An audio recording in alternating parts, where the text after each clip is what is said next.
प्रिय साथियों, आज हम स्टार्ट करेंगे अध्याय 2 जिसका नाम है अम्ल, क्षार एवं लवण। ये 6 अंक का अध्याय है। इसमें से 4 अंक का एक प्रश्न आएगा और एक एक अंक के 2 विकल्प आएंगे। और विज्ञान कैप्सूल मॉडल के अंतर्गत हम इम्पॉर्टेंट क्वेश्चंस को ही पढ़ रहे हैं जो परीक्षा की दृष्टि से बहुत ही इम्पॉर्टेंट है। पहला क्वेश्चन हमारा है, अम्ल व क्षार में अंतर लिखिए। तो सबसे पहले तो हम अम्ल के बारे में पढ़ लेते हैं और उसके बाद हम पढ़ेंगे क्षार के बारे में, जिससे हम अंतर आसानी से कर पाएंगे। तो अम्ल जिसको हम कहते हैं एसिड, तो अम्ल क्या है? तो अगर मान लीजिए कोई भी एक सिंपल सा उदाहरण लेते हैं अम्ल का, जैसे मैंने लिया HCl। HCl एक अम्ल है। जब इसको जल में घोलते हैं या जल में इसको मिलाते हैं, जल मतलब H2O, तो ये H+ आयन देता है, H+ आयन देता है और साथ में देता है Cl- आयन।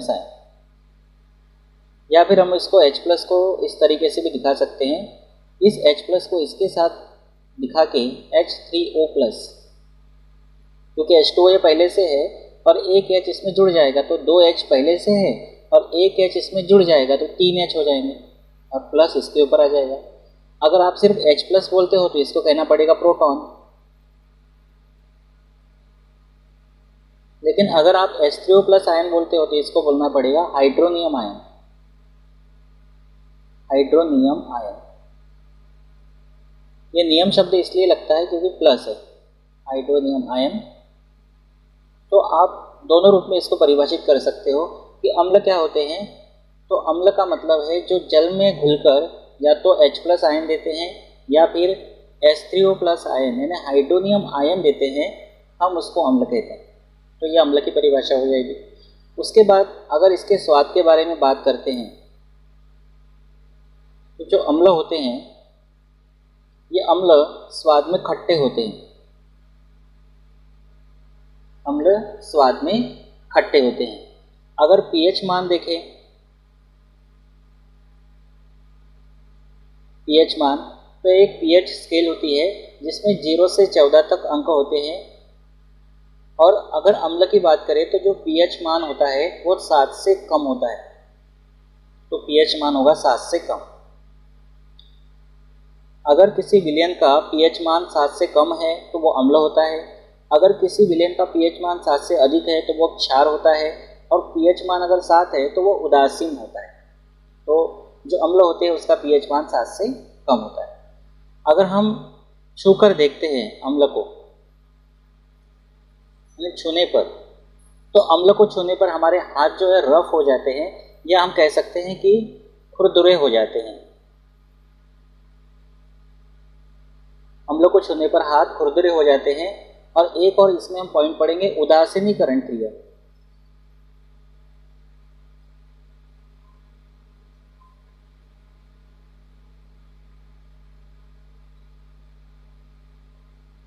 अब उदासीनीकरण क्रिया क्या होती है? जब कोई अम्ल किसी क्षार के साथ क्रिया करता है, क्षार को आप क्षारक भी लिख सकते हैं, क्षार के साथ क्रिया करता है तो लवण और जल बनता है। मतलब लवण और जल का बनना उदासीनीकरण क्रिया को दर्शाता है। अब हम अम्ल के बारे में पढ़ रहे हैं। अगर अम्ल की उदासीनीकरण क्रिया देखना है तो ये क्रिया करेगा क्षारक के साथ, तभी लवण और जल बनेगा। जैसे अम्ल लिया हमने HCl और एक क्षार ले लिया NaOH। अब NaOH लिया है, अगर इसको हम जल में मिलाते हैं तो ये OH- आयन देता है। क्षारक की पहचान है कि वो OH- आयन देता है। तो यहाँ पे क्षारक के बारे में तो हम पढ़ेंगे, लेकिन अभी अगर आप थोड़ा सा समझना चाहे तो समझ सकते हैं कि जो क्षार होते हैं वो जल में घुलने पर OH- आयन देते हैं, तो वो क्षार होते हैं और ये अम्ल है। इनकी क्रिया होती है तो यहाँ का Cl यहाँ के Na के साथ क्रिया करेगा और बनाएगा NaCl, जिसका नाम है सोडियम क्लोराइड। ये नमक का सूत्र है, सोडियम क्लोराइड। ये लवण है और साथ में यहाँ का H और यहाँ का ये OH, ये मिलकर बनाएंगे जल। तो HCl जिसका नाम है हाइड्रोक्लोरिक अम्ल, यह है सोडियम हाइड्रोक्साइड और यह है सोडियम क्लोराइड, या जिसको कहते हैं नमक, और यह है जल। तो इसमें लवण और जल बना, तो ये उदासीनीकरण की क्रिया हुई। तो अम्ल की उदासीनीकरण क्रिया कब होगी, या अम्ल उदासीनीकरण क्रिया को कब दर्शाएगा, जब वो क्षारक के साथ क्रिया करेगा। और अगर यही बात क्षारक के बारे में आप पढ़ते हैं तो क्या कहना पड़ेगा, जब वो अम्ल के साथ क्रिया करेगा। दोनों एक दूसरे के पूरक है। अगर अम्ल के उदासीनीकरण क्रिया देखना है तो वो क्षारक के साथ क्रिया करके लवण और जल बनाएगा, और अगर क्षार के उदासीनीकरण क्रिया देखना है तो अम्ल के साथ क्रिया करके लवण और जल बनाएगा। तो उदासीनीकरण क्रिया दोनों के लिए होगी। अब ये तो हमने अम्ल के बारे में पढ़ लिया। अब इसी के आधार पर हम क्षारक के बारे में पढ़ते हैं या क्षार के बारे में पढ़ते हैं। तो उदासीनीकरण क्रिया को तो आपने यही समझ लिया। अब हम देखते हैं क्षार, या इसी को कहते हैं बेस।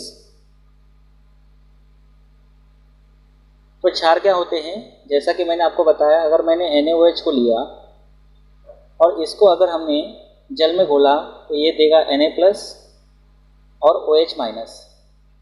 OH- को कहते हैं हाइड्रोक्साइड आयन। जब भी प्लस या माइनस शब्द संकेत चिन्ह आता है, संकेत नहीं चिन्ह आता है, प्लस या माइनस चिन्ह आता है तो आयन शब्द लगता है, तो इसको कहते हैं सोडियम आयन। Sodium ion. और OH को कहते हैं हाइड्रोक्साइड।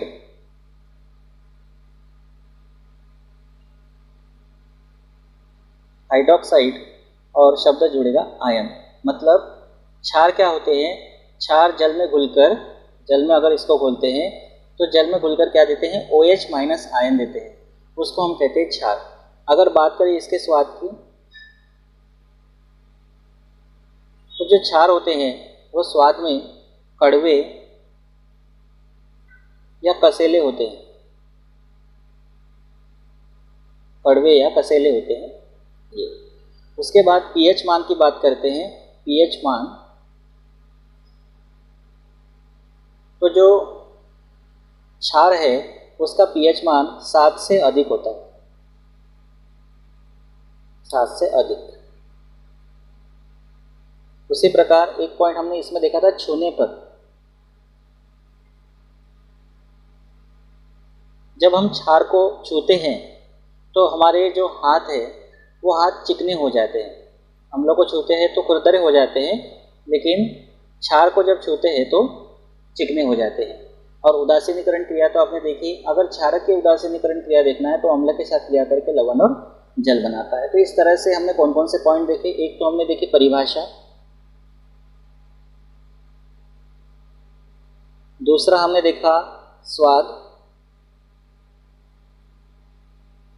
एक हमने देखा pH मान, एक हमने देखा छूने पर, और एक हमने देखी उदासीनीकरण क्रिया।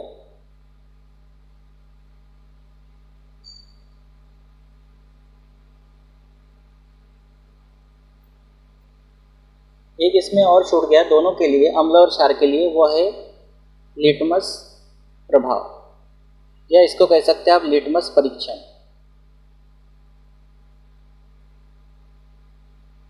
तो अगर अम्ल की बात करें तो जो अम्ल होते हैं वो अम्ल नीले लिटमस पेपर को लाल करते हैं। नीले लिटमस को या नीले लिटमस पेपर को लाल कर देते हैं, यह है अम्ल का काम। नीले को लाल करते अम्ल, ठीक है। और जो क्षार होते हैं ये इसका उल्टा काम करते हैं। ये क्या करते हैं, ये लाल को नीला करते हैं, मतलब लाल लिटमस पेपर को नीला करते हैं। तो इस तरह से इन पॉइंट्स के आधार पर आप अंतर बना सकते हो। तो देखिए अंतर इसमें किस तरह से है, ये है अम्ल और क्षार में अंतर। तो अंतर के बिंदु पॉइंट्स के आधार पर अंतर अपने को तैयार करना है।